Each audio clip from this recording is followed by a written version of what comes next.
Assalamualaikum warahmatullahi wabarakatuh. Salam sejahtera bagi kita semuanya. Kami dari kelompok 6 yang beranggota Diva Rahmadani dan saya sendiri yang ketiga Maulidia Rahmawati. Judul presentasi kami pada hari ini adalah PUBEI, pemakaian tanda baca dan penulisan serapan. Dan kami akan menjelaskan ini dengan satu persatu. Yang pertama adalah tanda baca. Penggunaan tanda baca adalah untuk menunjukkan struktur sebuah tulisan, menentukan intonasi, serta jeda pada saat pembacaan. Di mana macam-macam pemakaian tanda baca ini ada 15. Dan kami akan menjelaskan satu persatu. Yang pertama ada tanda titik. Di mana tanda titik ini dipakai pada akhir kalimat pernyataan. Misalkan, mereka duduk di sana. Titik. Dia akan datang pada pertemuan itu. Titik. Jadi titik itu dipakai pada akhir kalimat pernyataan. Dan yang kedua ada tanda titik. Tanda titik tidak dipakai di belakang angka atau angka terakhir dalam penomoran deret digital yang lebih dari satu angka dalam judul tabel, bagan, grafik, atau gambar. Contohnya, tabel 1 kondisi kebahasan di Indonesia. Jadi, yaitu angkanya adalah 1, jadi dia tidak memakai titik. Nah, tabel 1.1 kondisi bahasa daerah di Indonesia. Bagan 2 struktur organisasi, bagan 2.1 bagian umum. Grafik 4 sikap masyarakat perkotaan terhadap bahasa Indonesia. Grafik 4.1 sikap masyarakat berdasarkan usia. Gambar 1 gedung Cakrawala, gambar 1.1 ruang rapat. Semoga paham ya. Lanjut tanda koma. Tanda koma dipakai sebelum kata penghubung seperti tetapi, melainkan, dan sedangkan dalam kalimat majemuk atau setara. Jadi, contohnya nih, saya ingin memberikan kamera, tetapi uang saya belum cukup. Nah, ini bukan milik saya, melainkan milik ayah saya. Dia membaca cerita pendek, sedangkan adiknya melukis panorama. Jadi, tanda koma ini dipakai sebelum kata penghubung seperti dikatakan tadi, tetapi, melainkan, dan sedangkan. Yang ketiga, ada tanda titik koma. Di mana tanda titik koma dipakai pada akhir perincian yang berupa klausa. Contoh dalam syarat penerimaan pegawai di lembaga ya, berkewarganegaraan di Indonesia, berijazah sarjana S1, berbadan sehat, dan bersedia ditempatkan di seluruh wilayah negara Kesatuan Republik Indonesia. Jadi di mana tanda titik koma ini dipakai pada akhir kalimat perincian yang berupa klausa. Oke, selanjutnya ada tanda titik 2. Di mana tanda titik 2 dipakai pada akhir suatu pernyataan lengkap yang diikuti perincian atau penjelasan. Contoh, mereka memerlukan perabot rumah tangga, kursi, meja, dan lemari. Hanya ada 2 pilihan bagi para pejuang kemerdekaan, yaitu hidup atau mati. Jadi tanda titik 2 ini dipakai pada akhir suatu pernyataan lengkap yang diikuti perincian atau penjelasan. Selanjutnya ada tanda hubung. Tanda hubung dipakai untuk menyambung unsur kata ulang. Contoh, anak-anak, berulang-ulang, kemerah-merahan, mengorek-ngorek. Jadi bahwa dikatakan tanda hubung ini untuk menyambung, dipakai untuk menyambung unsur-unsur kata. 6 itu tanda pisah. Tanda pisah dapat digunakan atau dipakai untuk membatasi penyisipan kata atau sebuah kalimat yang memberikan sebuah penjelasan di luar bangun kalimat. Contoh misalnya seperti 1, kemerdekaan bangsa itu, tanda strip, saya yakin akan tercapai, tanda strip, diperjuangkan oleh bangsa itu sendiri. Dan contoh yang kedua yaitu keberhasilan itu, tanda strip, kita sependapat, tanda strip, dapat dicapai jika kita mau berusaha keras. Dan yang ketujuh yaitu tanda tanya. Tanda tanya ini dapat dipakai atau digunakan pada akhir kalimat tanya. Contoh misalnya seperti 1, kapan hari kemerdekaan nasional, kapan hari pendidikan nasional diperingati? Dan yang kedua, siapa pencipta lagu Indonesia Raya? Tanda seru ini dipakai atau digunakan untuk mengakhiri sebuah ungkapan atau pernyataan yang berupa seruan atau perintah yang menggambarkan kesungguhan, ketidakpercayaan, atau sebuah emosi yang sangat kuat dalam sebuah kalimat.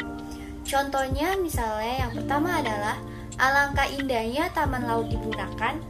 Dan contoh yang kedua, mari kita dukung gerakan cinta bahasa Indonesia.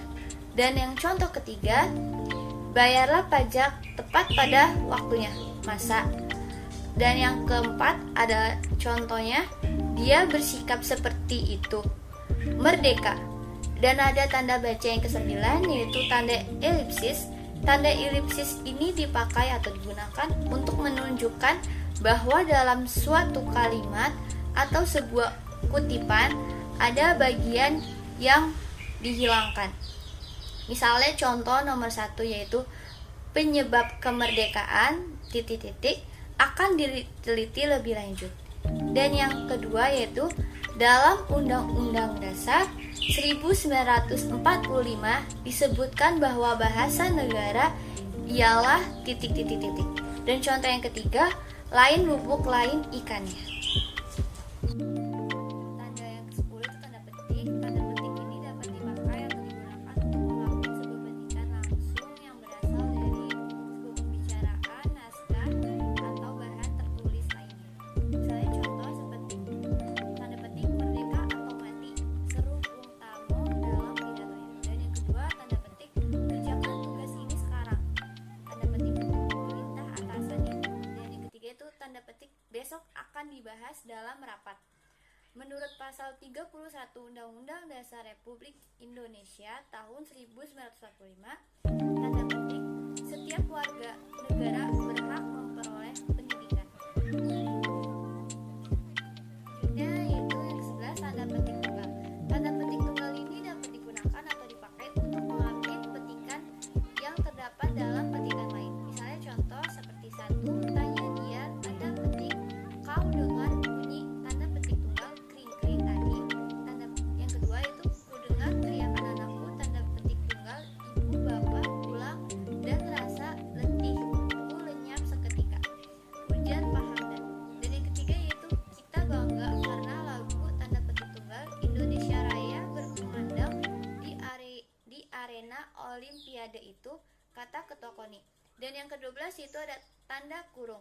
Tanda kurung ini dapat digunakan atau dipakai untuk mengambil tambahan keterangan atau sebuah penjelasan. Contoh misalnya yang 1 yaitu dia memperpanjang surat izin pengemudi, tanda kutip singkatan SIM. Dan yang kedua yaitu warga baru itu belum memiliki KTP, tanda kutip kartu tanda penduduk. Dan yang ketiga yaitu lokakarya atau workshop itu diadakan di mana. Next, ada tanda kurung siku. Tanda kurung siku dipakai untuk mengapit huruf kata atau kelompok kata sebagai koreksi atau tambahan atas kesalahan atau kekurangan dalam naskah asli yang ditulis orang lain. Misalnya, Sangsa Purba mendengarkan bunyi gemersik. Tanda kurung siku terdapat huruf D. Contoh yang kedua, penggunaan bahasa dalam karya ilmiah harus sesuai dengan kaidah bahasa Indonesia. Tanda kurung siku terdapat pada kata dengan. Contoh yang ketiga, ulang tahun proklamasi kemerdekaan Republik Indonesia dirayakan secara hikmat. Jika tidak ada tanda kurung siku atau kata yang menjelaskannya, hanya menjadi ulang tahun Republik Indonesia dirayakan secara hikmat. yang belum begitu jelas, maka dijelaskan di dalam tanda kurung siku. Selanjutnya ada garis miring atau garing. Tanda garis miring dipakai untuk mengapit huruf, kata, atau kelompok kata sebagai koreksi atau pengurangan atas kesalahan atau kelebihan di dalam naskah asli yang ditulis orang lain. Misalnya, buku pengantar linguistik karya Verhaar dicetak beberapa kali. Contoh yang kedua, asmara. Dana merupakan salah satu teman sedang menyelesaikan hutangnya di bank. Yang terakhir, tanda baca ke-15, tanda baca penyingkat atau postrop. Tanda baca penyingkat dipakai untuk menunjukkan kehilangan bagian kata atau bagian angka tahun dalam konteks tertentu. Misalnya, dia kan kusurati, yang artinya kan, postrop kan, itu adalah akan. Dan kemudian ada mereka sudah datang kan, postrop yang melambangkan kan itu berarti kan bukan, yang artinya mereka sudah datang bukan. Kemudian ada malamlah tiba, yang artinya postrop lah telah, ya, yang jadinya malam telah tiba. Penulisan unsur serapan. Dalam perkembangannya, bahasa Indonesia menyerap unsur dari berbagai bahasa, baik dari bahasa daerah seperti bahasa Jawa, Sunda, Bali, ataupun bahasa asing seperti bahasa Sanskerta, Arab, Portugis, Belanda, Cina, dan Inggris. Berdasarkan taraf integritasnya, unsur serapan dalam bahasa Indonesia dapat dibagi menjadi dua kelompok besar.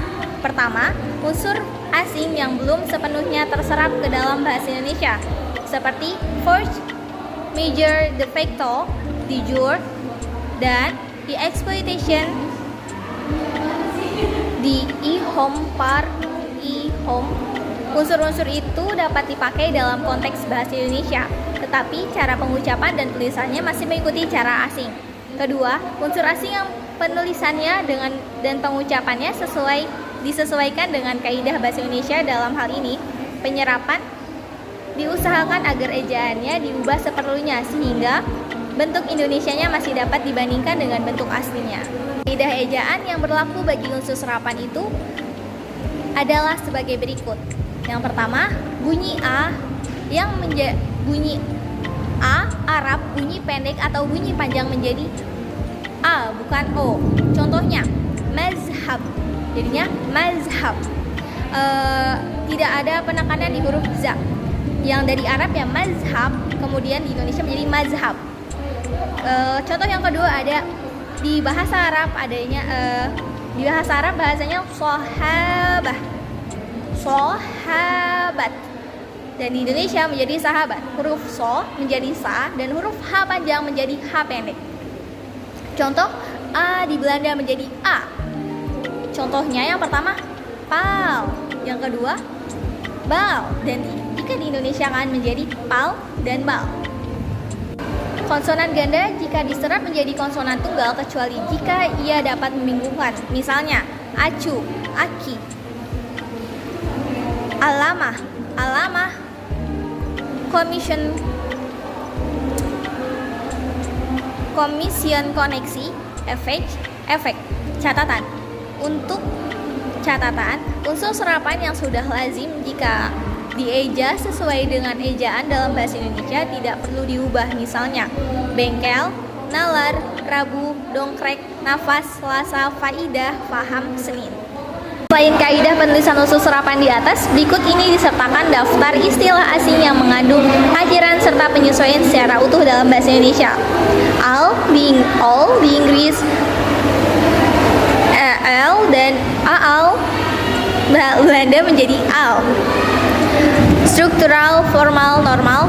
Struktural, formal, normal. Struktural, formal, normal. Selesai sudah presentasi dari kelompok kami. Hidup sendirian tanpa kekasih. Cukup sekian dan terima kasih.